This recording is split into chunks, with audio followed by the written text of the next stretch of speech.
ثابت ہوئی. اور میں آج آپ کو بتا رہا ہوں کہ تیار رہیے گا کہ آج میں جس کا انٹرویو کر رہا ہوں وہ اگلے الیکشنز میں آپ کو سب سے زیادہ انہوں نے حیران کرنا ہے.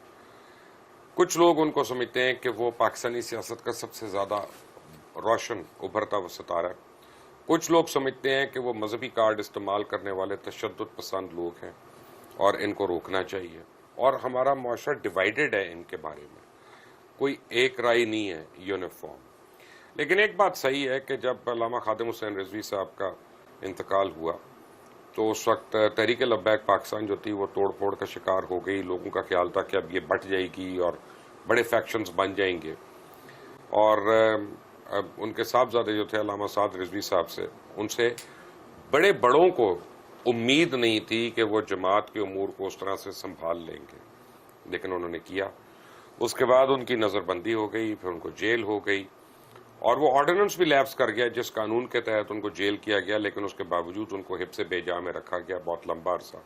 اور پھر تحریک لبیک نے ایک لانگ مارچ کی. وہ لانگ مارچ وزیر آباد پہ جا کے خیمہ زن ہوئی اور وزیر آباد کے اوپر بڑا مارکا پڑا. لیکن اس پوری لانگ مارچ میں 38 افراد جو تھے وہ شہید ہوئے, اگر میری انفارمیشن صحیح ہے, ابھی ہم چیک بھی کر لیں گے. 38 تو شہید ہوئے اور بے انتہا زخمی ہوئے جن کا کوئی میرے پاس تو حساب نہیں ہے.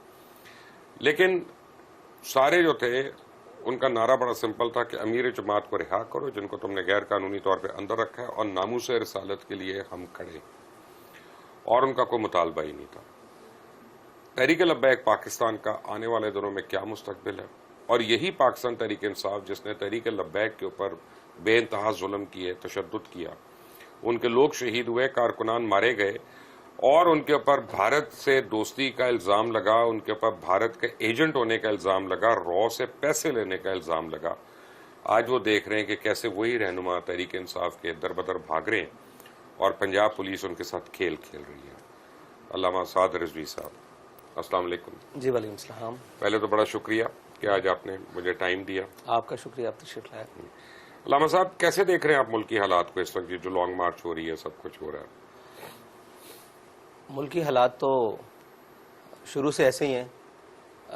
جب بھی کسی کو اپنے مفادات کے لیے کوئی ضرورت پڑتی ہے تو وہ نعرہ لگا لیتا ہے, یا کوئی نظریاتی طور پر باہر نکلتا ہے تو وہ ایک اپنے ساتھ لوگوں کو اکٹھا کرتا ہے, یا ہم ذہن بناتا ہے, یا ہم نوا بناتا ہے, روڈ پر آ جاتا ہے. ملکی حالات اگر جمہوریت کسی ملک میں ہو اور اس میں احتجاج ہو رہے ہوں تو ملکی حالات ٹھیک ہوتے ہیں, کوئی مسئلہ نہیں ہوتا.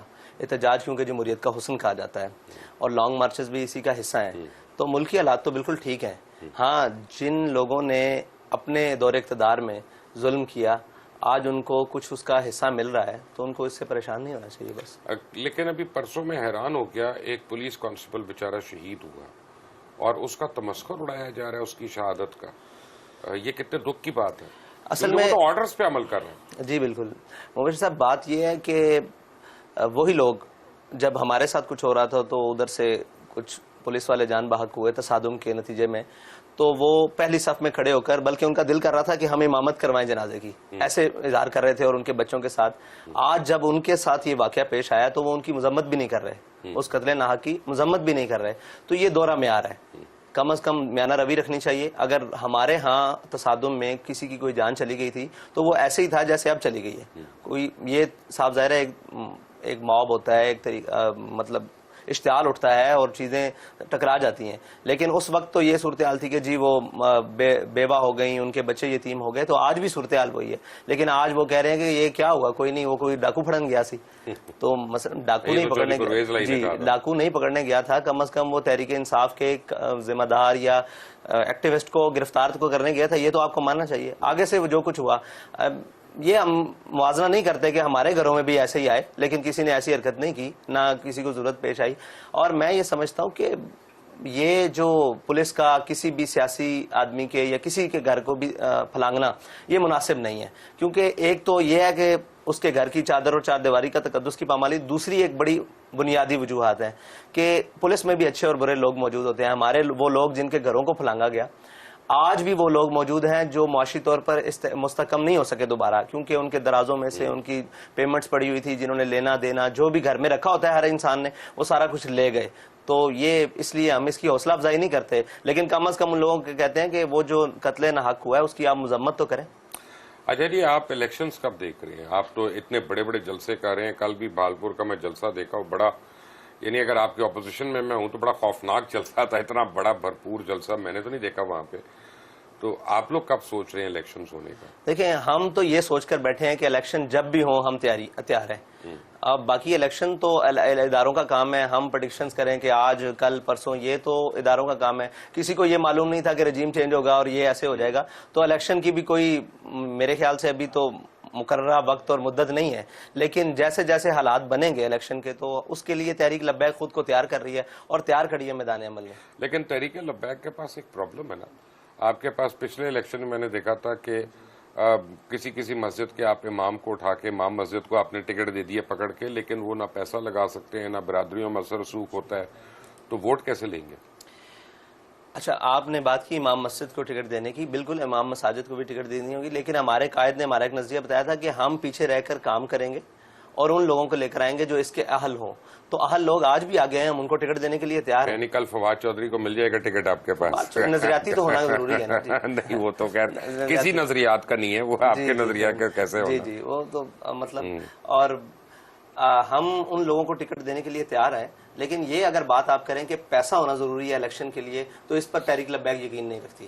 نہیں، وہ ٹھیک ہے، لیکن آپ سمجھ رہے ہیں کہ جو میں بات کر رہا ہوں کہ اب ٹھیک ہے آپ کو کروڑوں کی ضرورت نہیں، لیکن بہرحال کو 4 گاڑیوں میں پیٹرول ڈالنا ہے، گاڑیاں چلنی ہیں، موٹر سائیکلیں چلنی ہیں، پوسٹر چھپنے ہیں، کچھ تو چلتا ہے نا. اس کے لیے تحریک لبیک کا چھوٹے سے چھوٹا کارکن اور بڑے سے بڑا ذمہ دار اپنی جیب سے خرچ کرنا جانتا ہے، وہ آپ نے دیکھا ہے.